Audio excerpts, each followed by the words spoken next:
What is going on, everybody? Just a quick note here at the top of episode 229. We just wrapped up about 90 minutes of this episode, and I get to editing and realize that my audio was coming through my headphones instead of my microphone. So apologies for the poor audio quality, and I'll leave it up to you to decide which is worse, my audio quality or Austin FC's play over the last 8 games. Thanks for listening. Enjoy the episode.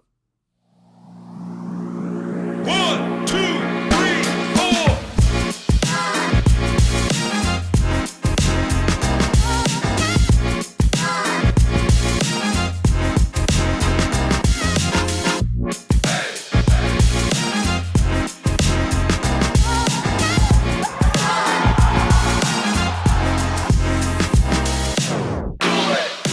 What is going on, everybody? Welcome in to the North End Podcast, episode 229. My name is Zach Graham, your host here in the North End, joined, as always, by my good buddy. He's on record as my best friend. His name is Ian Michaud, and we call him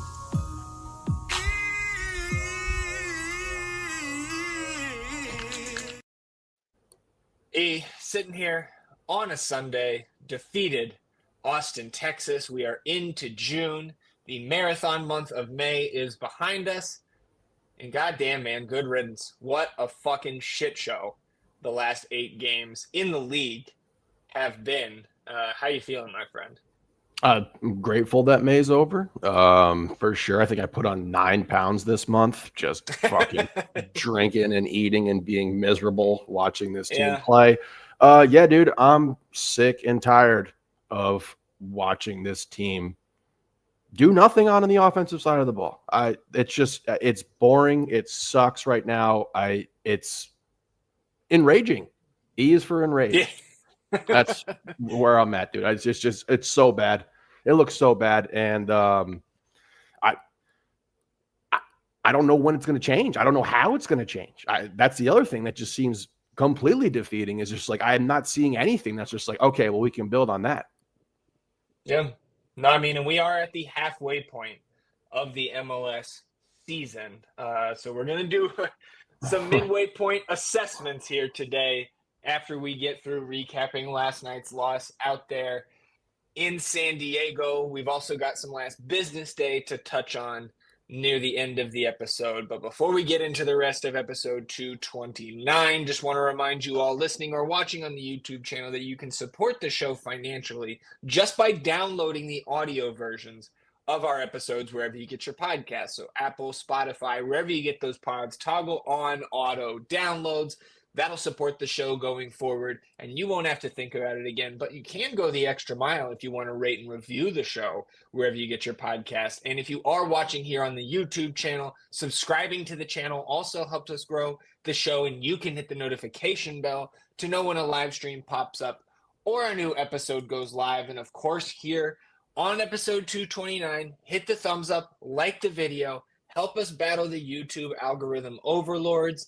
Atone for your sins, wash yourselves clean in the waters of the North End. So again, with a Wednesday night match at home and a Saturday night match on the road, not much time in there for news. We do have a piece of news that I want to touch on after we talk about the San Diego match, but for this one, man, no surprises on the injury report. We talked about the 2 suspensions for yellow card accumulation to the team captain Ilya Sanchez and to Besar Sabovic. But then the lineup comes out on Saturday night, and the one surprise that there was really 2 surprises, but the main one, the one that actually affected the team, was not only did Brendan Heinzike not start, he's not in the team. And so I don't know if that was he picked up a knock. I saw somebody speculating or saying that they thought his wife was pregnant with another child, so maybe that had something to do with it. And to be honest, I hope so, because I hope he's not injured, because we pick up another injury on the back line during this match. So I hope all is well, but it did not help us to not have Heinzike. The other little surprise in there, man, Micah Burton on the bench was surprising to me, because I thought he was already at the U.S. team camp. And speaking of U.S. team camp, man, Irvin Torres pulled out of the U18 camp, so I don't know what's up with that either. But outside of hindsight not being in the 11, I think the rest of this lineup is what we expected with Stuver in net. Or I guess I'm glossing over. Mikael Dessler did not start, and he doesn't come on till well into the second half. So I don't know if he just didn't respond well this week to like his return to play protocol and getting that little bit of time against, goddamn, who did we play? Minnesota last Saturday. But that's not ideal. So you get Gallagher back in there again.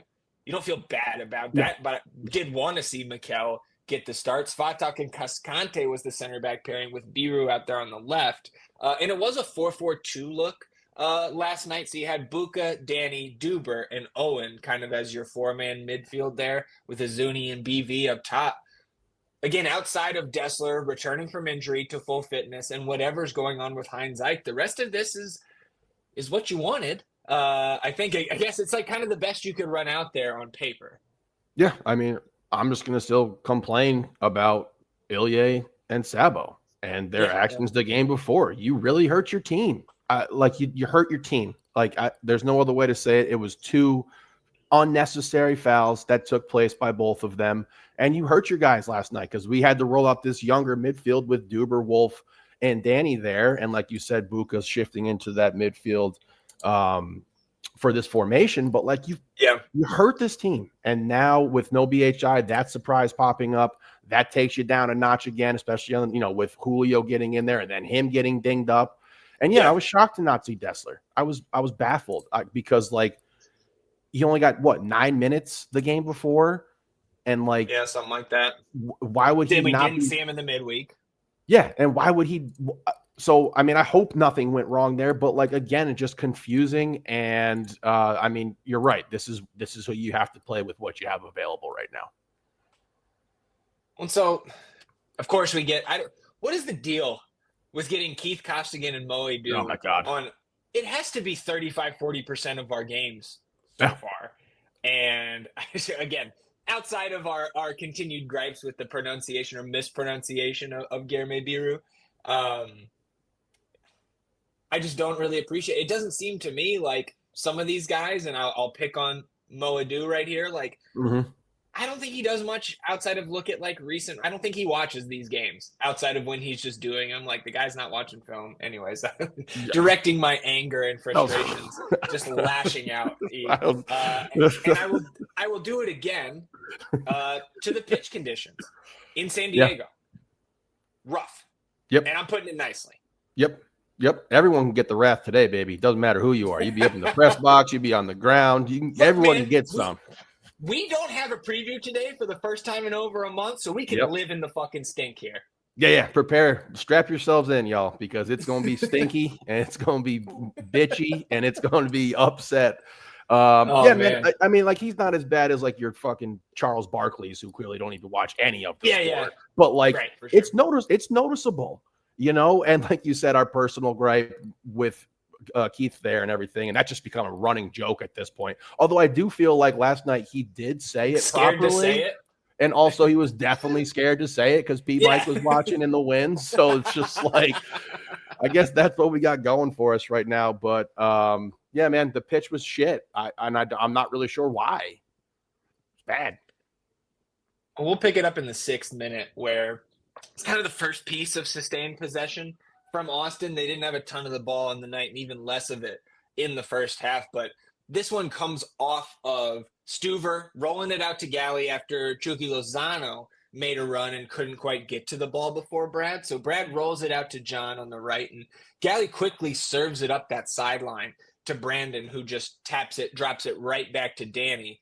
And then another midfield combo ends up seeing Dubersarski ping it back up to Brandon Vasquez to break a line. And then he drops it back to Galley, who plays Bukari. And I'm listing all of this off because this is one of the only times on the night when the team is able to string passes together. Yeah, and also it stands out in that manner, and it's so bad. It's so bad. Yeah, you're gonna have to name everyone who was on the pitch just to get us some highlights for this fucking team, particularly in this first half where we were non-existent on the offensive side of the ball. But I'll let you keep going there. Well, so I'm just and they do get credit like for these few sequences that they had. I thought it was a pretty darn good build up here before Osman puts in a cross towards Owen that McVeigh gets to. He boots it away, but only as far as Danny falls to Danny's foot, and he has a crack from 25 yards, but can't bend it quite down on target. I don't hate that shot. Sure. It's not a high percentage one though. No, I'm looking at it right now. 0.02 XG for that one. And like you said, it was encouraging out of the gates, right? Like with this build-up, this is early in the first 10 minutes here. Thought we knew the defense was going to show up in this matchup here. We were going to have to be sound defensively. Obviously, I think the drop off between BHI and Julio definitely impacts that side of the ball, but we knew we were going to have to play more of a defensive-minded game here to try to salvage a point out of this game. So it was solid build up, and I was like, okay, we can build off this. Let's get something going, and then just vanishes, disappears. I don't know when the next. I mean, I don't even. You're looking at the momentum chart on FOTMob here, and like this is it. This is our little green patch. Yeah, little molehill there. Yeah. It's 10 minutes later, 16th minute. Austin again playing it out of the back. This time following an offside call against San Diego, and Galley fires a long ball, which was kind of the game plan last night offensively, is just fucking huck it deep. And this ball goes towards Mirtu. Clears the San Diego defender that tries to head it, so get a little bit of luck there. It takes a bounce right into the path of Brandon, another little piece of luck there. It's like a 2-on-2.5 break. But BV opts to try to chip Dos Santos here from 30 yards. And Dos Santos is a little bit off of his line, but Brandon skies this into the supporter section. So it's just like, again, it's hope and pray right now for this offense. And it sucks. It sucks to watch. Neither of those things are working. The hopes and the prayers are not working. But yeah, this like we saw after this nice little build up where you have decent connection between the players, you ping a few passes to one another and you're able to get out into space. After this, it was literally just, we're sitting back, we're going to absorb, and then we're going to try to launch something over the top and see if it fucking works out, which is not an offensive scheme. I gave Ilya and Sabo their shit for really hurting their team and not being available for this game, but you still had $30 million up front. You know what I mean? And the offensive scheme to get $30 million worth of players, the ball can't just be, let's launch it and see what happens here. And that's what it was this entire. I mean, the fucking first half, man, 33% of the ball, 0.04 XG, 3 shots, none on target. Obviously, you have the prayer from Pep earlier. This is a prayer by BV and a terrible decision because this is not. I mean, like you said, he's a little off of his line, but you'd have to really, really drop this in there with a ton of touch if you were going to go ahead and get this there. So it's just like this is putrid. It's just so ugly to watch. It's a bold attempt that I would feel better about us taking if we were having more success overall with the fucking basics. Yeah, for sure. Yeah, yes. and like to your point about having $30 million still in the field, you also have other guys who have had success all around the world in this lineup. Yeah. But meanwhile, you've got Oscar fucking Verhoeven, Earthworm Jim from Palmer Field, continues the Palmer Field curse of the kids coming to Palmer, not finding success against the second team, and then beating our first team. He gets the man of the fucking match on FOTMob. And again, I know that that's just a little algorithm. That doesn't mean everything, but he doesn't have a goal contribution in this game and gets man of the match. And he's a guy who couldn't find consistent playing time for San Jose. Yeah, he's fucking 19. You should just, I mean, like, this is a mismatch. He's a good player. He's a good player. I think he's solid. He's a youth national team guy, so is Bombino on the other side. But these guys are finding these teenagers, our 2 teenagers who are in the U.S. youth system right now getting called up this month, can't see the field. Yep. No, and it's just, I mean, again, it's still a fucking mismatch. The guys we paid to do this stuff on the offensive side of the ball should be able to have their way with these types of players. I know he's a solid talent, but still, man. Yep. And it's just like, that's the other thing I've noticed really is that Buka is the only guy who can win advantageous one-on-one situations on the offense. Owen can do it. He's more in the midfield, though. We're not pushing him up. Yeah. It's just Buka. It's literally Yeah. just Buka who can beat his fucking man one-on-one. BV and Uzuni are so reliant on someone getting them the ball, and the coach is saying, kick the ball forward. And like, maybe that's how we'll get them the rock. And then that's just it. It's mind-boggling. I mean, we're sitting here and like, I'm looking at the fucking table before we jump on, and I see we have 11 goals, and I just said it's impossible to only have 11 goals, even though I'm fucking looking at it, and it's like it's very real. I'm fucking living in it. 11 goals for this team. There's no other way to frame it. The offense has been a failure through the first half of this season, and it's not getting better. Yeah, so across all comps, right? We got 6 fucking goals from the 2 Open Cup games. So that's over a third of our goals. 6 of the 17 came from the 2 Open Cup games. One of them was against the USL side, who you also gave up 2 goals to. Yeah, you had to come back from 2-0 down, and the other one was a rotated Houston side. Like, you know what I mean? And like at this point, you know, we're talking about what is this seat getting super hot for Nico? Yeah. But if you didn't have the Open Cup going right now, brother, this would be you would be. Imagine losing El Paso. Oh my God, no! Which I mean, I should have. You should have. But I can't even think about it. But good Lord, at this point, it's just the Open Cup riding right now. Yeah. 27th minute. I thought this was a pretty spectacular turn here from Owen Wolf, which you get at least one of those a game. Spins out of a double team in his own defensive third, then darts forward, sliding it on to Mirtu Azuni, who had checked back across midfield. Owen continues his run, and Mirtu plays the give and go. But it's just too damn heavy, man. Yep. And in the moment and on the replay, Owen, I thought Wolf is surely in on Dos Santos here, because the lone center back that's back in a position to potentially get to Owen has his head turned looking at Buka, which is what we envisioned this to look like. So the $12 million guy who came over here to break record scoring goals and can't fucking do that, now he can't even make a fucking simple through ball. He can't make that pass? Come on, man. Like, you fucking have to, dude. And it's just it's not, this is not just out of the blue a poor pass. This is no connectivity with the offensive side of the offensive players on this team. And Owen has to give up on this because he's not going to get it. Like we're in the moment. We're like, damn, I thought he could have got that. And like, you look at it again after the rewatch and it's like, no, that's a terrible pass. And there's all kinds of space there to make sure that this is a good ball. And you fucking, you screwed up. Yeah. Yeah. And man, like, look, he's going on international duty, right? So we won't have him next weekend anyways. But like last night in my head, I was like, I think he needs to see the bench, and he's going to get forced to just leave the team now to go play for Albania. And hopefully he gets right over there, man. The combination of like seeing some minutes with a different team and a different style, maybe you see the ball hit the back of the net again, and meeting his kid, right, for the first time, seeing his family, like, Jesus Christ. If he wasn't going, dude, I think he should be benched the next game. So I don't know. He probably needs to be benched when he comes back then. Bro, I'm worried he might not come back. Who would want to come back to this right now? Like, we're talking about his mishap here, and that's a confidence thing in your ability because you're not playing well, but they also do not have any confidence in the way that this offense is working. Like, they don't believe in it, and I don't think I can necessarily blame them for not believing it. But yes, we had the Buka thing where Buka needed to be benched for performance stuff, and he got that. Mirtu has been way worse than Buka this year. Yeah.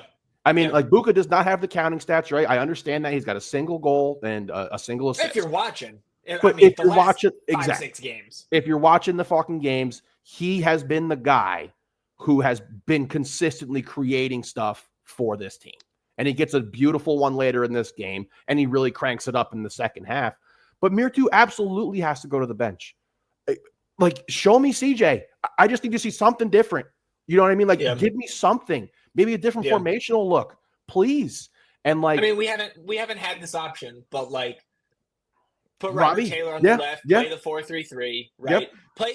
Give us somebody who can actually provide a threat from the left, from wide play. Yeah. Because you look at the fucking pass map last night, once again, there's nothing on the left. Yep. He always gets sucked in, and I think we're watching it last night again. Had a wonderful evening with the homies. Had grilled 100% out. hit rate outside Yeah. of the fucking thing that we're there to do. We're undefeated in that regard for sure. And I think I'm sitting there. I'm just like, this team, right? It looks wrong, right? Because Mirtu constantly gets sucked in towards the middle because it feels like he's more naturally a striker or like an attacking forward in that situation. And he doesn't want to be wide. And then that left has nothing going on there. Biru has to generate it up that side if we're going to be whipping anything into the box there. And I think I said something along the lines of like, we're a 2-striker team, like the way it should probably work. But because you have Buka, who's playing the best out of those 3 players, you have to play him in his natural position. And it just doesn't work. It's not working.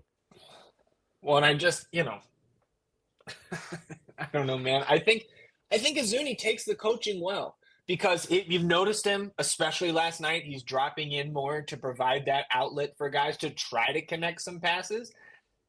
But it's not his game, and you can tell. No, he's not doing it well. No, he's not doing it. Fucking Zardes did it. Like, Zardes did that. Like, he could do that. He could track back, hold the ball for 2 seconds, and then we can get players up, and you drop it off and you go. But this is not how he wants to play.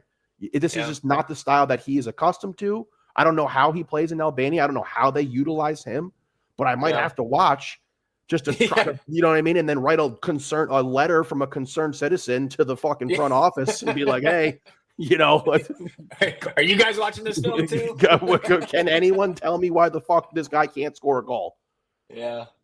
Well, in the 30th minute, Mirtu clatters into Lozano from behind near the top of the box, sets up a dangerous free kick chance that Chucky stands over and bends it low around that wall that Austin had set up, but wide of the target, luckily, because it didn't look like Stuver could see much of that until it would have been too late. Then 5 minutes later, you get a yellow card to McVeigh, who tripped up Mirtu on a long ball from Spatak that looked this was a good foul, like a great foul by McVeigh, because this ball was going to come off and Mirtu was going to have a chance. Again, I don't have very low confidence that he would have put it away right now, but that was one of the few hit it long and pray opportunities that we had in the first half that was going to work or create something. And so you credit McVeigh there for recognizing it and stopping the break. I mean, and this is the other thing, right? How did we beat them the first game? It wasn't just by launching long balls. You hit them on critical counters. That's how we did it, and like a couple of these long balls worked, of course, because if you throw shit at the wall enough, eventually something's going to stick. Like, and the success rate was not there, but like this one worked out in our favor, and you did not get unlucky last night. You played a team who knew that they had an inferior team coming into their fucking stadium, just like you had with RSL coming into our place, and they handled their business. That's what San Diego did to you last night, and that's what a good team does. And you can't, whatever. We'll bitch more about other things after. Let's keep going. It ain't gonna stop. 40th minute here. Lozano beats Gallagher down that left side off of a free kick, and he sends a ball right to the spot. The Valakari misses, but it deflects right to the foot of Anders Dreyer, who goes back across where it came from and just wide, man. And Brad was off balance from the Valakari whiff. And this would have gone in if it was on target. It was the best chance of the match to that point, hands down. And now we are very lucky to not be behind. Yeah, exactly. You had this Chucky chance here off this free kick, which was a really sexy shot by them. And then this play by Dreyer here, which kept that ball low, sent it back to the direction Stuber had to come from, and would have been a goal if it was on frame for sure. There's another kind of nervy moment here leading up to the half where San Diego's off on a counter after a turnover by Buka in the San Diego half. And Chucky again causing trouble down this left side as Galley gets caught up the field when the ball is turned over. So Svatak has to step out to Lozano. He slides it through to Valakari, and now San Diego's running at a disorganized back line. And Valakari finds De La Torre at the top of the box. He takes a crack that's blocked away by Biru, but San Diego stays in possession with Dreyer. He drops it to Godoy, who fires a shot on target from distance with a lot of pace.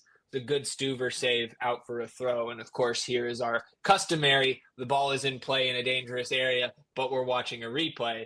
So Stuver ends up with this one. I don't know how he got it, but that's how we got out of that situation, and no stoppage time going into the half. I don't think there should be. And let's just take a look at some of these first half stats, right? Touches in the opposition box, 2 for Austin. You had 2. They had 17. We had 33 touches in their entire half. They had half of that in our box. And they knew they didn't even need to overextend. Like, we're talking about, if you're going to hit these dudes on the fucking counter, nobody has to come out on us. They don't have to, because we can't fucking break down simple defenses. We can't matriculate the ball up the field.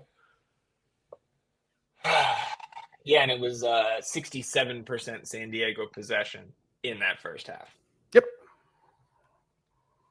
So coming out of the half, I actually agree with Nico here in his post-game assessment, because Austin, and I don't think I would have before I rewatched this morning, but Austin is on the front foot to begin the second half here. Yes. And in the 47th minute, our favorite team wins a throw near kind of the edge of the final third there, near side to the broadcast camera. So Gallagher comes up for the long throw, hucks it into the box, and it gets headed and kind of kicked around pretty wildly, like 6 or 7 times by both teams here, before Osman finally brings it down, makes a turn, and then pops a cross in towards the 6, where Vasquez outjumps McVeigh here, puts a headed chance on target that Dos Santos has to push over the bar. You love to see that coming out of the half, but it's first shot on target of the night for Austin, when you're just looking at the stats and keeping it real. Yeah, I was going through my drunken text messages I sent last night, and one of them I came along was with our buddy Mitch. Shout out Mitchie there. Mm-hmm. And I think it was right after the start of the second half. And I was like, a result's possible here. I was feeling pretty good. And because, I agree. I thought, to their credit, you came out of the half not flat. You came out a little bit more determined. I think we made some changes. But again, you're just outgunned when you can't fucking score, and this team can't fucking score. And I've been thinking about the BV stuff, right, with his headers and stuff, and why we've consistently seen. I mean, he's put how many headers over top of the bar? You know what I mean? Yeah. Like, how many has it been? And he does not have. He's not quick off of his feet getting off the ground. He's big, but his vert is not explosive. And that's what I feel like that's what sends these over the bar. This was a good attempt, a great play by Buka, and this is the start of Buka really kind of turning it on here for us and potentially trying to get anything going. Yeah, at least for 15, 20 minutes here. Yeah. It was in the 50th minute. There's a great tackle by Buka here, which you don't see a ton, to take it off. I forget who it was coming down that left side, but he wins the ball back in the defensive half and takes off with it. Plays Vasquez, who immediately drops it back to Duber Sarski, and Duber swings it out to Biru on the left, and the break is on. Guilherme launches it in from left to right and floats that ball right to the path of Buka, about 10 yards from net on the right, and Buka just one-times it back across the face of net and just out of reach of a sliding Azuni, and it's cleared out by McNair. But once again, Buka winning the ball back, starting the break, being the guy to receive the ball into the box, and creating the chance, and the strikers can't finish it. So again, I don't know what else the man is supposed to do outside of what he did last night. I thought Buka did really well again. He's doing his job. And, again, you could – fuck. I mean, you saw it earlier in the first half, right, where I think it was McVeigh who, on that Owen through ball, is looking over at Buka. Yeah. Because nothing is happening on the left side. They don't have to worry about it. They don't have to worry about it. Everything is over there. We fucking overcooked the pass by 20 yards. Exactly. And there's so much goddamn space on that side, and we cannot make it work. And this is the only way that it fucking works. And that's part of the reason why these Komanich balls have been looking so goddamn good, because there's nobody fucking over there. So you just get to launch it across the field. And it's just we cannot play this way with these. We have to figure something else out. We have to. And when you said what else could Buka do, I was just like, oh, he'll take over. You know what I mean? But that's much more of a basketball mindset. And you know what I mean? This is apples to oranges. And I don't want him to press, because this is the right play. And this is what we've been asking for him in the beginning of the season, where it's you had a couple decisions that were very questionable, but this is the right play. And Mirtu's not there. 53rd minute, yellow card to Svatak, who took out Chucky, and then Bombino has some words for Svatak, and then Alexander grabs the young man just to make sure he knows his place. Got his money's worth on that yellow there. I got no problems with it. Nope. 55th minute, I just wanted to note here that Lozano fully steps on Biru's leg, and there's no foul, much less a card here. So again, officials were fine last night. I thought it didn't affect the outcome of the game, but when you step on our boy, I'm going to say something about it. A minute later, yellow card to Godoy for going through Azuni's back. That one was certainly rightfully given. And in the 59th minute, here's where you really start to break down, and it immediately results in a goal where you're not putting any pressure on the ball at the back with these center backs. And McNair has all the time in the world to find Godoy cutting through the middle, and now San Diego's breaking lines off on a break. Bombino plays Dreyer, who is in just behind the line there, bounces off Dreyer's foot up into his own face and out for a goal kick. And Julio breathed on him there, like barely touched him. He goes down calling for a pen. There's nothing there at all. And you see him after the play, too, kind of chuckling with Biru, like, yeah, I tried. Yeah. It doesn't matter. The same shit happens a minute later and we go down. Yep. And I'm looking at this right now. Possession 1 in the final third of the pitch. We're second to dead last. We're 29th. 3.1. We don't pressure the ball. And you just let them pick this out. And this is even how they want to play. This is not their game. This is not what they want. But we're not doing anything. And again, they don't have to overextend. And you get to be able to just a free pass here. It's just it's ridiculous, man. And you started to break down the midfield for sure. And that goes back to Ilya and Sabo. Duber was just outclassed last night. There's really no other way to say it. He was just outclassed. I don't think he was terrible, but this was not his game to be shining in, of course. Right. And this Dreyer thing, he stumbles over his own feet. Bullshit. So, but here it comes. You know what I mean? You just had this. You kind of got fortunate here that he goes down, but the play is almost exactly the same. Yeah, I mean, it's off that goal kick where San Diego brings it down. They're just walking it up with us sitting back in our little mid block there. No ball pressure. And I don't remember if this was McVay or McNair, but just ball over the top to Chucky, who's making a diagonal run. It was a good run there. Good ball. Chests it down and then holds it up as he enters the penalty area. So he's got Valakari making a far post run. De La Torre kind of overlapping him more towards the middle. And Chucky finds De La Torre here, who takes a nice shot, bending it around Gallagher and Stuver in for the opening goal. And I think this is notable that this is the only shot, not shot on target, shot that San Diego gets before stoppage time. Yep. So, again, they tightened up, but when you can't create anything on offense, this is inevitable. I mean, I don't even know if they tightened up. We just sat back. You know what I mean? That was the strategy. Sure. And again, because we can't fucking score, man. And yes, this game is over now. It's over. 60th minute, 1-0. You're done. The best thing you can hope for is a 1-1 draw. And it's just a good shot. Yes. The defense here was not tight. I'll tell you that. Yeah. It was not tight on this situation. And especially for a team that's sitting back, not pressuring anything. How have you been caught off guard here? How have you been caught off guard? And then we have 2-3 guys who are miscommunicating. And I understand they're put in a bit of a tight spot with that ball coming over and you got to react to it and everything. But this defense was not good. This was not good defense. Yeah, you're right. Flurry of subs here over the next 15 minutes or so. Chucky does sit down, comes off with a little bit of a knock. It seemed like 66 minutes. So Alex Mighton comes on for him. Then we get a triple sub for Austin in the 72nd. Dessler, Rubio, and Taylor in for Gallagher, BV, and Duber-Sarski. 8 minutes later, you see the other two subs come in, Obrian and CJ Fodre for Buka and Azuni. And then a minute later, Marcus Ingvartsen, one of their TAM forwards. Of course, he's been out over 2 months. Of course, he comes back against us. Again, didn't play much there, but he's in for Alvarado. And then 2 minutes later in the 83rd, Julio Cascante pulls up lane, playing a ball back to Brad Stuver. Looks like a hamstring issue, and Austin out of subs. So Julio comes off, and now we're searching for an equalizer.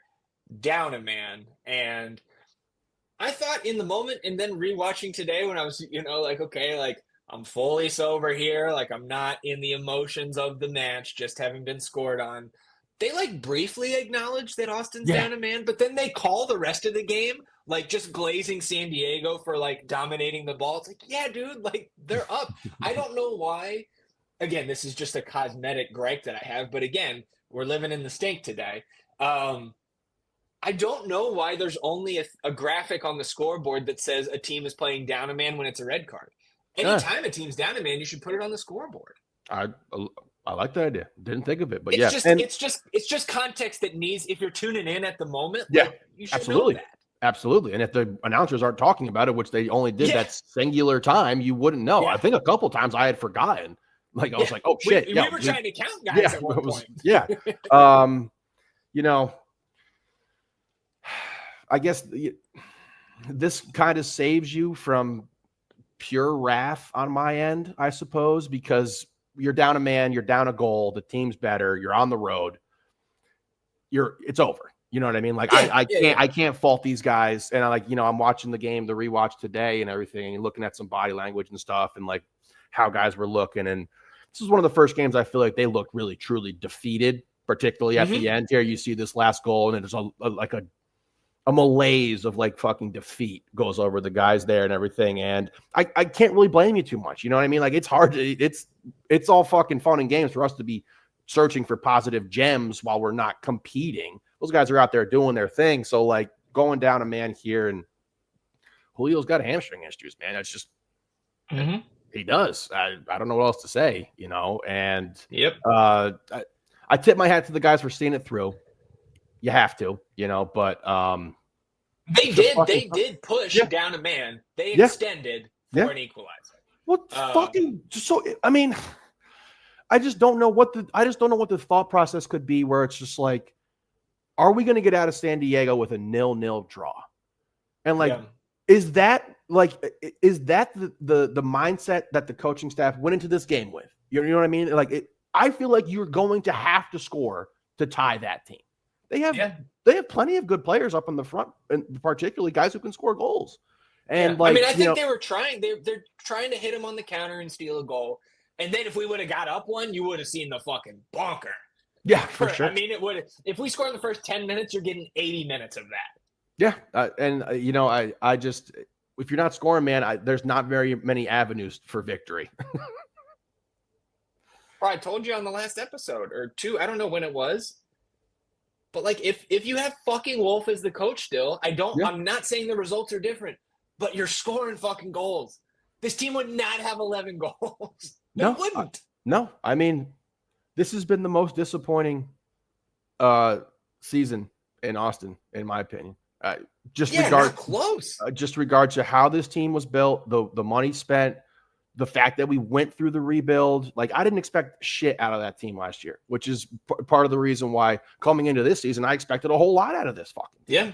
And to be where we're sitting at, you just dropped from 2nd to 10th in what, 6 weeks, 5.5 weeks, something like that. And I know you got some juicy stats to bring up here later and everything like that. But yeah, dude, teams don't respect us. They sure as hell don't fear us. There's none of that going on the other side of the wall. Exactly. Why would you? 11 goals, it's impossible. 90th minute here. Bombino completely decleats Mikael Dessler and no call. Dessler's fucking furious here. And this is the play where Hader sees the no call and Hader runs 120 yards trying to get a foul himself, frustration foul. Then he just can't catch the fucking ball. And so that allows San Diego to get it and swing it left to right in the Austin half. Verhoeven puts in a great cross here right to Ingvartsen, who's all alone, point blank with Stuver. And Ingvartsen can certainly do better here, but great save by Stuver nonetheless. De La Torre comes off a minute later for Ilowski. And then a minute after that, in the second minute of stoppage, I believe there was 5 given. San Diego in transition here. Austin sucking wind after they were caught out, overextended, trying to get an equalizer. They initially, Austin rebuked this attack, but San Diego keeps possession. It's a nice 2-man game by Dreyer and the sub Ilowski here. And Dreyer puts Ilowski through here. Nice pass. He's in on Stuver, slots it to the far post. 2-0. And that's all she wrote, man. You're halfway through the season now as the lowest scoring offense of the 30 in MLS. And like you said, in 10th place, not even the playoff positions, not even in the wild card if the season ended today. Nope. Fucking sucks right now, man. I hate watching this team right now. Absolutely. It's miserable. It's miserable to watch this team right now. And, this game was on full display, with the misery here, because like we said, the highlights that you can pick out for Austin from last night are few and far in between. And there was more plays that looked like absolute shit than anything that looked like a cohesive type of offense going up against a good team. And I was super nervous about this game. And, they handled their business. We just suck right now. It's bad, and we're talking about maybe hanging on a hat on the defense again and like thinking about the defensive unit and how that looks and everything. But it's just like also teams don't need to stretch on us. They can just chill. We're just going to give you the ball back. You're going to get a goal kick. You know what I mean? We're just going to shoot. You're going to get a goal kick and you're going to get the ball back. It's really fucking ugly right now. And like, it's not one guy for sure. Everyone is struggling to varying degrees. And I'm a big BV guy. I like BV. I like the way that he plays, like his style. But I did think that his little hot streak was a bit of a mirage, and now it's gone. And like 2 of those goals were a PK and a set piece goal on Guzan, right? Yeah. But like you're looking at the stuff now, and he's got 12 missed big chances. 12. He's top 5 in the league. You look at the other 4 guys, 3 of them have 10 plus goals. And the other guy's got 10 goal contributions. And it's like he's got 12 missed big chances. And like, not that he had a dunk last night like he had versus RSL, but like if we're only going and we only create 30, we only got 36 all year. He's missed a third of them. And then Mirty's right behind him at 8. So we got 20 missed big chances from those 2 guys alone out of our measly, paltry 36 that we've generated. And like, there's just if more opportunities were coming and you're missing big chances, yes, that's to be expected because the percentage rate, but like, they're also just not coming. We're getting 2, maybe 1 a game or maybe 3 a game, and it's just ridiculous. It's just insane. 39% possession for Austin at the end of this one, 11 shots to 8 in favor of San Diego, 4 shots on target to 2 in favor of San Diego. And speaking of those big chances that you were talking about, none for Austin on the night. 5 corners to 3 in favor of San Diego. And on FOTMob's XG Model E on the recalc here, 1.81 for San Diego, 0.25 for Austin, and those expected goals on target, 0.19 for Austin to 2.04 for San Diego. Like I mentioned, man, you look at the lineups here, a lot of green over there on the San Diego side, a lot of orange over here on the Austin side. And I noticed the one player with the green grade on FOTMob's algorithm is Danny. And it was a welcome sight to see him back in that starting lineup. Again, he didn't get a ton of chances to do much, to create any of that magic that we've seen him do in the past, but it was nice to have him back out there nonetheless. So totally again, trying to cherry pick some little positives from last night. Yeah, I mean, like I said in the last episode, I didn't even get to like cheer him coming back onto the field because we had just got scored on. So like, yes, I will salute and celebrate Pep coming back last night, who I thought had an okay shift, and like being okay with how shit that team looked last night is probably a higher score on the grading curve when the team actually looks good. So yeah. Well, look at that left side, man. It's just it's madness. It's madness. And it's so easy to scheme against a team that's one-dimensional. That's any sport. Yep, absolutely. I mean, there's just 0.25 XG, man. It's all 8 shots poor quality by ASA's model. Yeah, I mean, the The Pep early one is a nothing. The BV early is a nothing. Pep has one the second half as well. That's a nothing. Just rolls to their keeper there. The header. I mean, they said the header was poor, but you weren't unlucky last night. And no, you're just bad. Yeah, you might not be able to keep saying that you're an unlucky team if you're not making changes and finding ways to generate stuff, and you're limiting yourself to one side of the entire pitch and then hoping that you can play long balls over the top and see somebody in.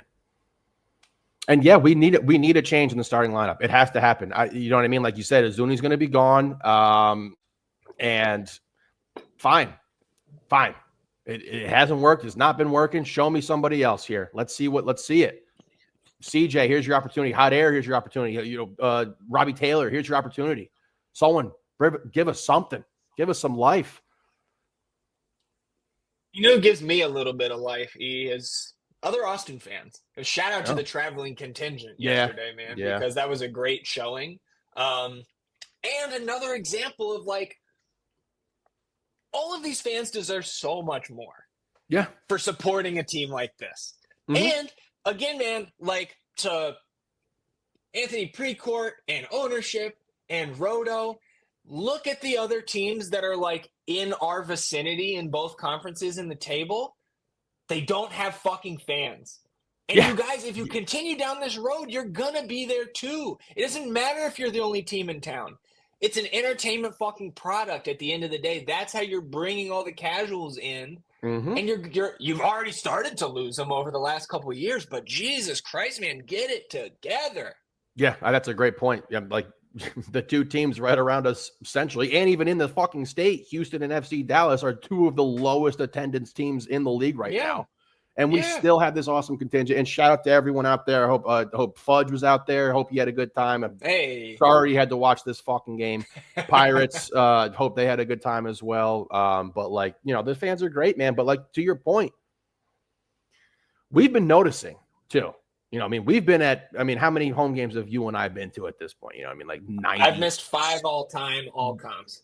Yeah, so we've noticed what it's looked like as of late in there. And it ain't the same. Yeah. It ain't the same. Dude, and I saw even you see it in St. Louis now, who again came into the league 2 years after us, right? And one of the best fan bases, I think, still in the league.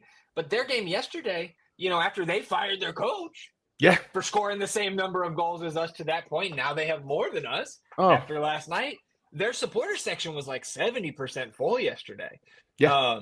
It'll happen. Again, man, the Austin fan base has buoyed that. Again, you guys are faking the fucking sellout streak, but we have buoyed that attendance even more than other teams that have been as bad as we have for 4 of our 5 years in existence. Mm-hmm. Absolutely. Austin, and go ahead. You're only going to be able to hold on for so long. You're going to lose a lot of people if you're not putting out a better product. And it's not just that we suck. It's just so fucking miserable to watch too. It's just putrid to watch. And go ahead. Austin FC is now on an 8-game winless streak in the league, which matches the longest winless streak in club history. The club has done that 3 times, once from May 9th to July 1st in the expansion season, twice in the 2023 season from March 18th to May 17th, then again from August 20th to October 4th as the playoff hopes dwindled back in 23. But man, since we're at the halfway point, let's compare the first half of our seasons all time with, and if you're watching on the YouTube, you can see this. I hopefully see it well enough on your screen. Everything here from the first 17 league matches of all 5 seasons, your XG, your goals scored, goals minus XG, expected goals against points, your record, your table position in the West. This is the lowest goal scored, of course, for a first half of a season in club history. The previous low was 13 in the expansion year, where we were also vastly underperforming our XG that year at the halfway point. You were negative 8.2 goals minus XG, or 10.6 this year. Of course, as we have harped on, over the last few weeks as that number continues to just inch higher. Mm-hmm.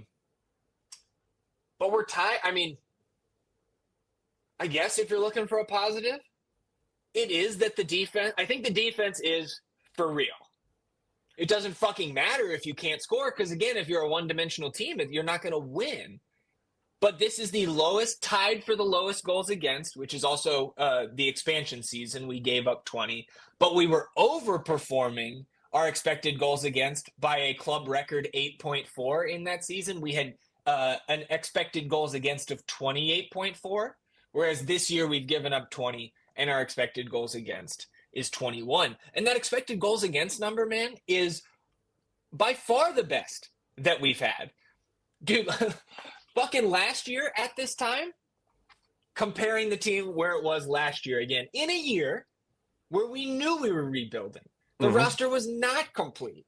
And you're just trying to scrape your way into the playoffs. At the halfway point last year, we scored 10 more goals. So this year we scored 10 less goals in the first half of the season compared to last year on 2.2 more XG. You've generated 2.2 more XG this year than you did last, and you have 10 less fucking goals. It's insane. And you have 3 less points overall in the table. You're 4 spots lower in the table. And you've conceded 5 less goals on 10.1 less goals against than last year. And you're 3 points worse and out of the wild card because you can't fucking score. And it's an anemic offense that fits the track record of our head coach from his previous spots. And this, to me, I've already seen plenty of people coming after Rodolfo Borrell. The roster build is not the problem. I'm telling you. And I'm not calling for the coach to lose his job either. But that seat is fucking hot right now. I don't think you can say it any other way because I don't, that's the one thing I would like to know is, was this a budget hire, right? Yeah. That we've got a full budget for Roto to work with and he chose to go, essentially minimum contract guy at head coach so we could maximize the efficiency of the roster. I still fully believe in the efficiency of this roster build and what is to come because of the space we have open and the contracts that are expiring at the end of this year. But again, it is bad right now.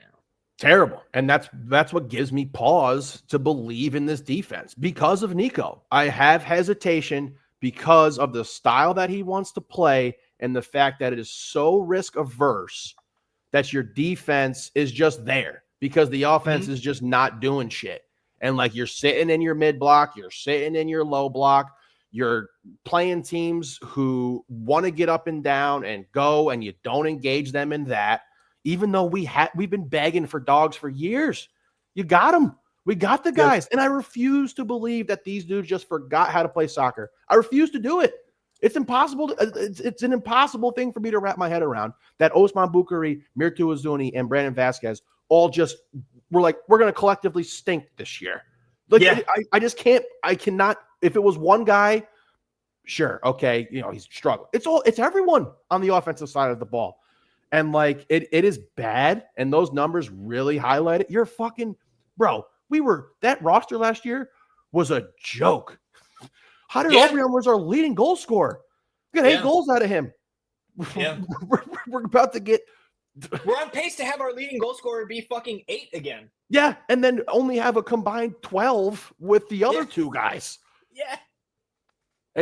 It's so bad. And we've talked about the schedule going forward, and we looked at ways and points you got to average and look at and see these things. But tell the people about where we would be at. Worse. Yeah. Go ahead and show them that. Let me make you feel worse. Yeah. Because we're at the halfway point, right? But to me, this season is already a tale of 2 halves. Mm-hmm. Because the fucking line of demarcation is the Galaxy win at home, which was barely a fucking win. Barely. After April 19th, when Austin FC beat LA Galaxy at home 1-0, they were in second place in the West, 16 points from their 9 matches, -1 goal differential, right? But 5 of the goals against came from that Vancouver match. So it was 6-3 goals for and against in those other 7 matches. You're allowed 1 stinker every once in a while. I mean, we said that at the time. Mm-hmm. But since April 19th, and I apologize for the elementary nature of this graphic here, but here's the points in the Western Conference table over the last 8 matches since April 19th. Austin's behind the Galaxy, who just got their first win of the season. You're behind because the fucking tiebreaker is wins in MLS. And 9 of the 15 teams have played less games than us in this stretch. And we have the least amount of points. Yeah.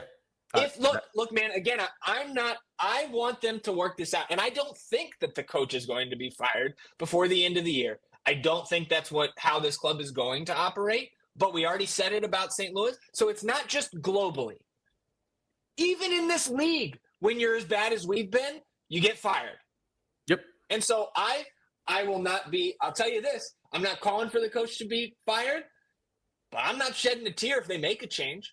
Yeah. And I couldn't blame them.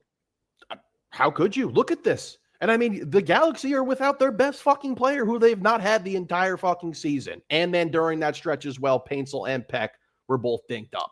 Both missing games at the same time. Yeah. So they had, we've had our guys. We've had all of our guys. Well, not all of our guys. I but like the money guys are there. The guys who are supposed to score goals and win games for us were there. This is, I mean, it seems so difficult to wrap your head around the fact that this team was in fucking second place after that game. Yeah. Because where we're at now, just through a 5.5 week, 6-week stretch is just, it's incredible. It is an incredible crumbling, a disaster. And look, man, the writing was on the wall for even in that early, the first half of these 2 seasons that you've put together here, where we were sitting in second place. You still only had 6 goals in those contests. Yeah, for sure. But writing was on the wall. You were finding ways to keep teams off the score sheet, up 1-0. Right. You had some spectacular Brad games. And you did dude, I'm fine. I'll watch boring soccer if you're winning. Yeah. Because I'm watching for the fucking wins. Yep. I mean, now at this point, man, it's just like I'm trying to pull up the last you've got 2 goals the last 4 games in regular season play. Like you said, we're on an 8-game losing streak here, or not winless streak. Sorry, dude. If you don't beat Colorado, you're on the longest winless streak in this club's history, which is saying something. Yeah. That's a lot.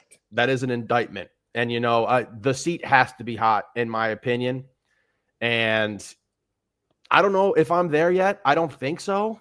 Because, that is not how I want this team to be run. But this is also not how I expected this team to be running right now. This is not how I expected this team to be performing right now.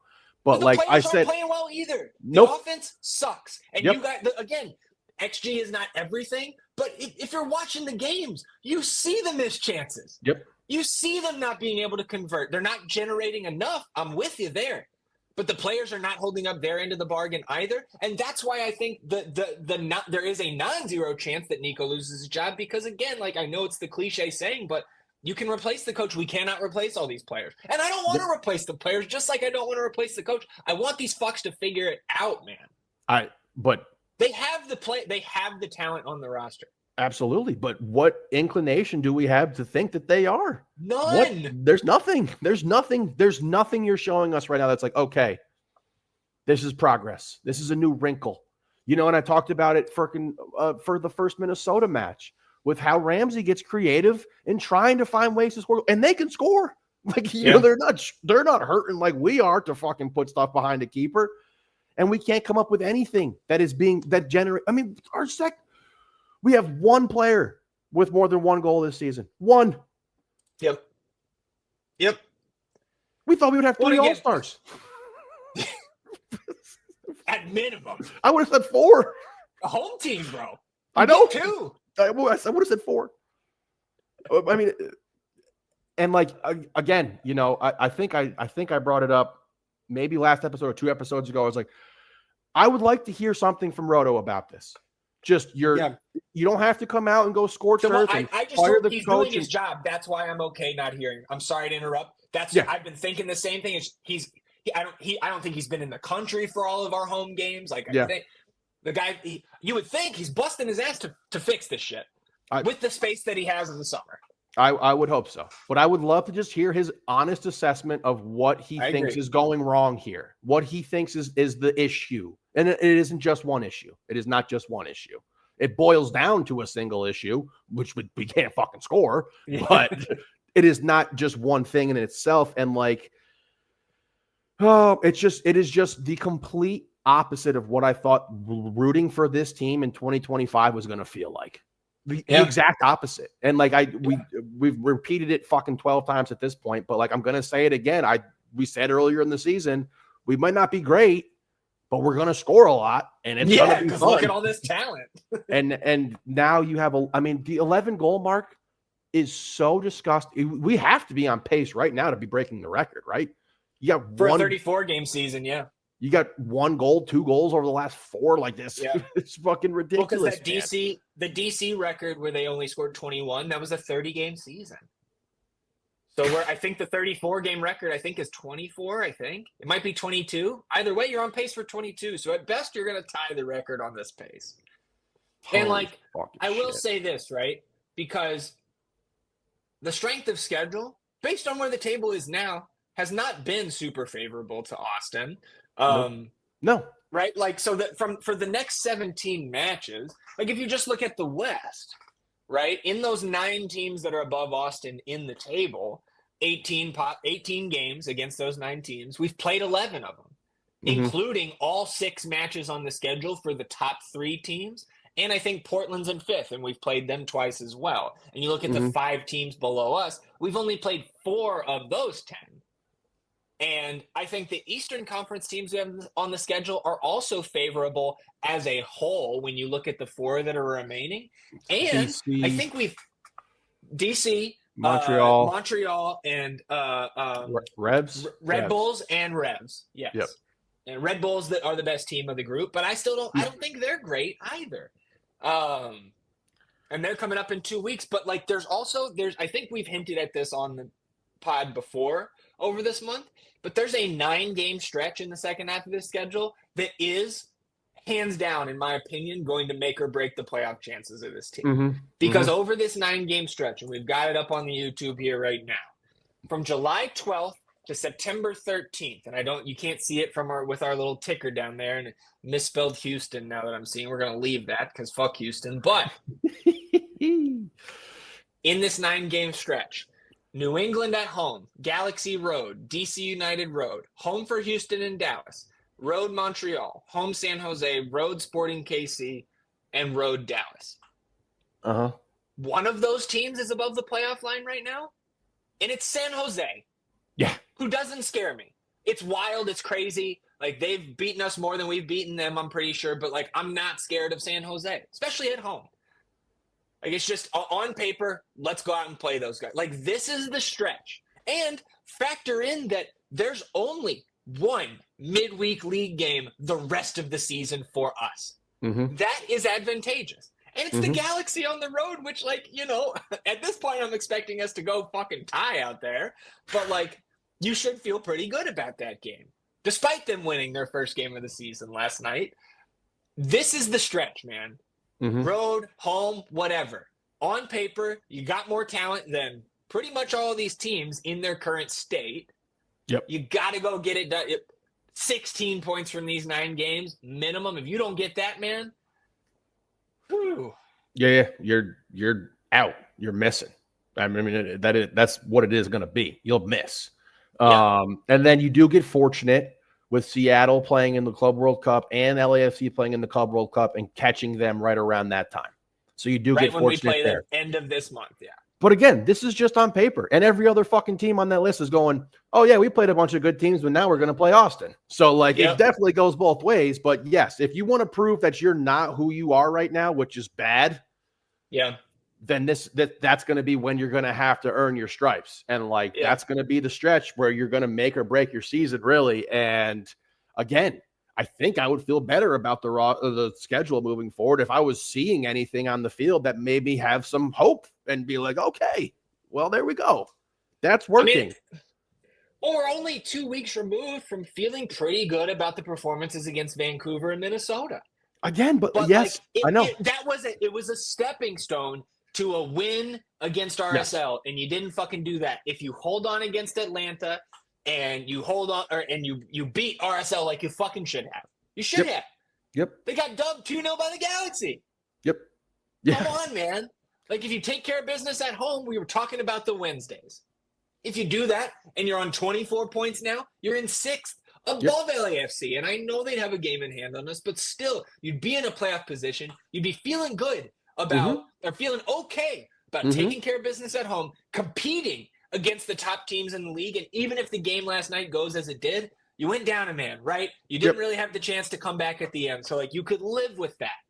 You could live with 2 points from games against the top 3 teams, with 2 of them being on the road. You could live with it, especially when you watch the first 2 matches of that stretch. But you didn't do it. Nope. And also, we wouldn't be having this conversation about Nico. This would not be swirling and looming around the club right now, because you'd be in 6th place and you could say, "Shut the fuck up. We're in 6th place. Don't talk to me about this." But you can't, because you didn't, and you should have lost to RSL. Let's just be honest about it. You should have fucking lost. You should have lost the game.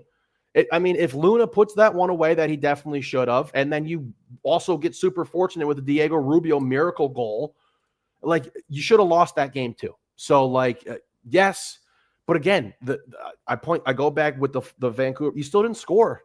You know what I mean? Like, you still didn't score, and you outplayed Vancouver, and you walked away with 1 point to show for it. And you played Minnesota tough right there. You walk away with 1 point to show for it. And it's just, I'm sorry, you scored once versus those 2 teams, but boy. Dude. Yeah. Well, when you only got 11, you got to count them all. Holy shit, man. It's fucking bad, man. And nobody looks happy out there. I'll tell you that. Nobody looks like they're having a good time. You shouldn't. Of course. Yeah, but like some smiles or something, anything to show us that, like, you know, we like doing this with this iteration of this club. And I hope, I mean, I was baffled at the no Dessler thing. I thought for sure he was going to start after not playing. Like, I thought, okay, great, he's ready to go. And like, I still hold on to that combination up the right side, particularly if it's going to be the only offensive thing we actually fucking run. Up that right side. Up the right side. On the right, we need Dessler on that side, and no hostility towards Johnny. But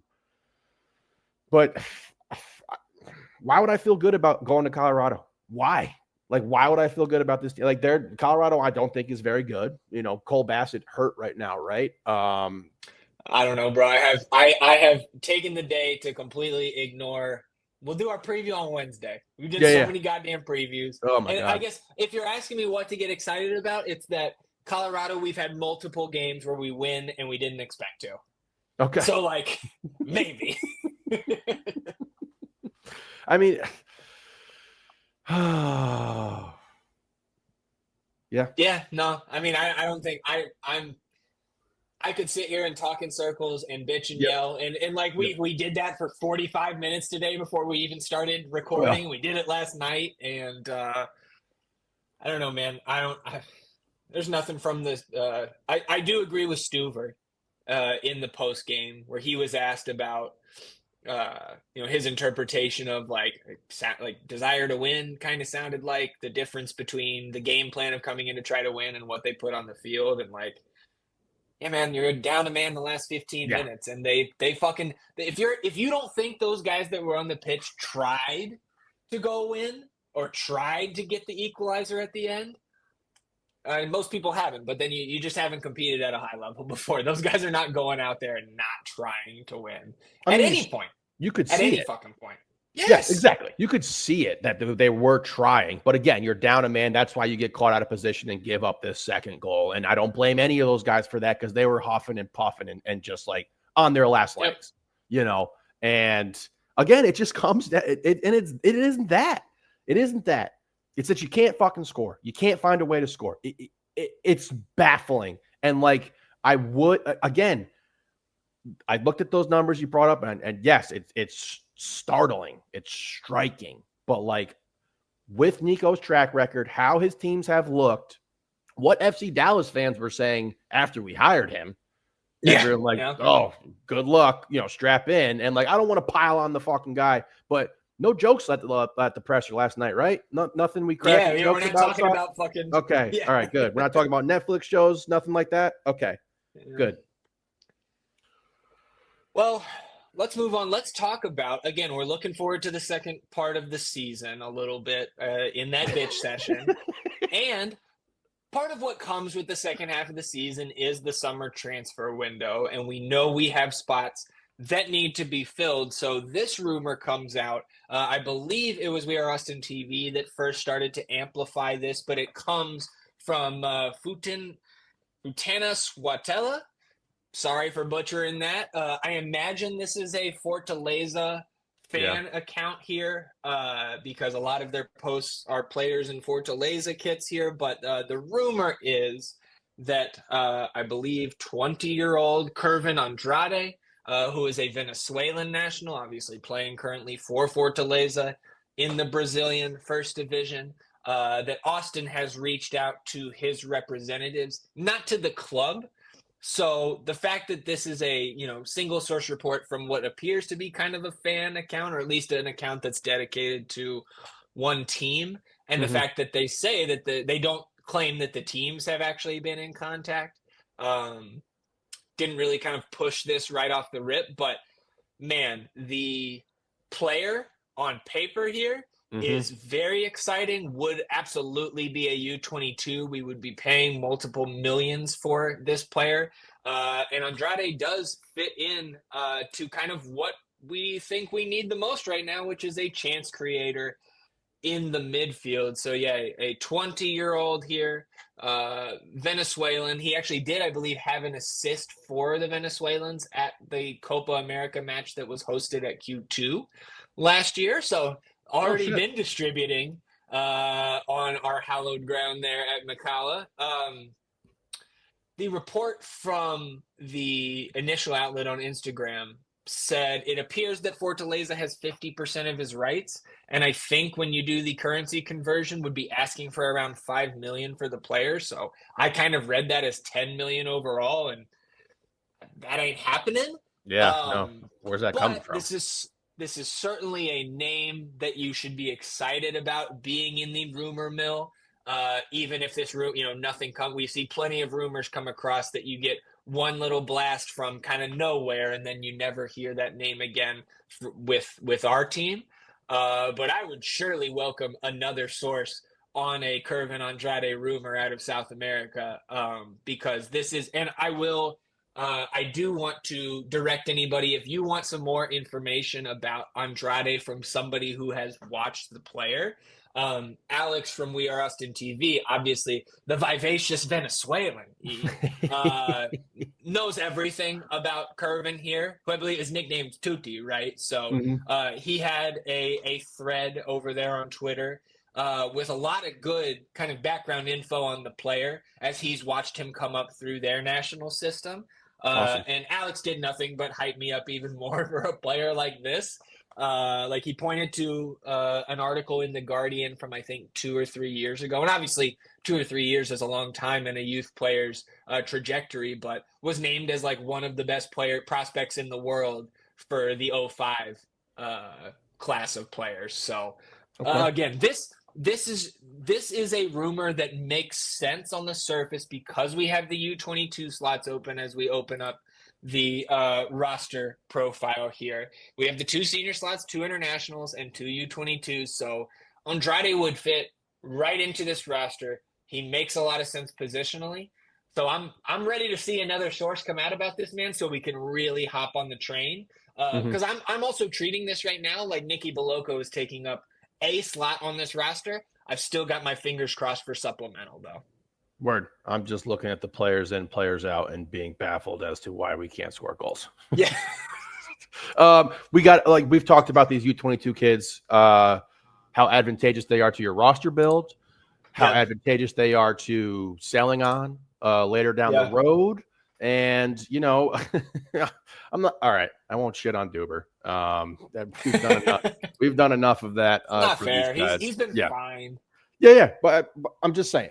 What was he? 2 million? Yeah. I think it was a little less, but I think it was 2.1? like 1.5 ish. We can probably. I mean, we have the fucking technology here, so we Whatever. can. It's not that important because I'm not going to go in on it. But yes, this seems like a good fit to me, and I would like to see. I mean, if anything, a fresh face. Fuck it, because this is not working right now. Yeah. So he profiles like a talented kid. Transfer market says 2.9 million for Dubes. Yeah. Again, he's here for 5 or 6 years under contract. So, again, that could end up looking like a steal at the end of the day. But, it's man. just, again, and that, like we said last time, man, that goes underreported on because of the big numbers we put on the DPs. As it should. Yeah. I was not anticipating Duber coming in here and being a game-changing night in and night out starter for this team. And it's just the one day, but not this year. Yes. The overlap of what he does well and the overlap of the guys that we already have who do that well was a bit why I was just like, well, we're not getting anything out of Duber. But yeah, man, this would be lovely. Fucking, we need something. Something has to change. You know what I mean? And like you said, if you're going to bring somebody in, should create some chances here. Good. If we got to change the starting lineup, do it. If we got to figure out a new way to fucking play, go ahead and do it. You're going to be able to practice now. You know what I mean? Like, look, we're not. Man, if you got to shuffle the DPs in the window, do it. Yeah. If you think that is the best way forward and you cut bait on them, if you can admit a mistake now. Yeah. Again, I don't foresee that, and I don't want that because I think that somebody can figure this fucking roster out. I agree. But I just, again, whatever you think, if you want to cut bait on somebody, do it, man. Because whatever's going on right now, you need additions, and you probably need some sort of subtractions somewhere. Yeah. Come on down to Farmer Field where the champions play. Get ready for the game. It's Lost Business Day.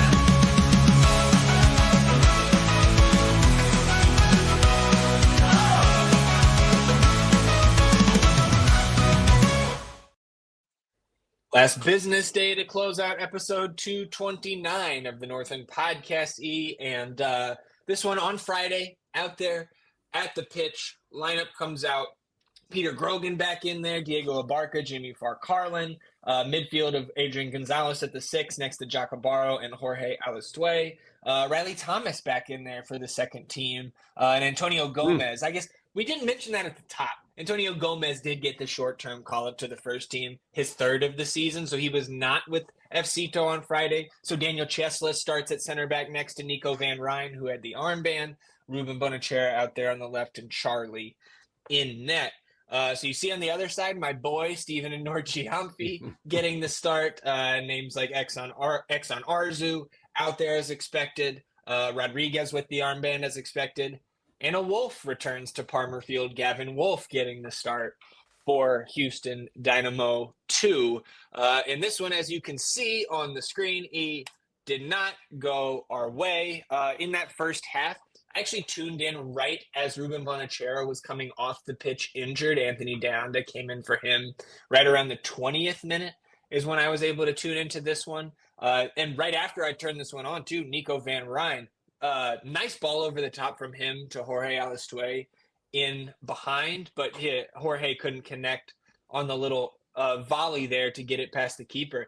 And you can see from the stats, man, like I got this feeling through most of the match that Austin was the better team, the more dominant team, certainly in possession. But you see the stats, 19 shots to 13 and 7 on target to 1 in favor of Austin. And one of those shots on target was in the 44th minute just before half.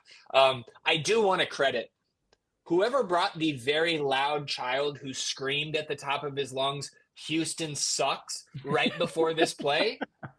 Maybe can we employ that child to the first team to go on the road with our guys wherever and just yell at the other team for sucking? Because we score right after this.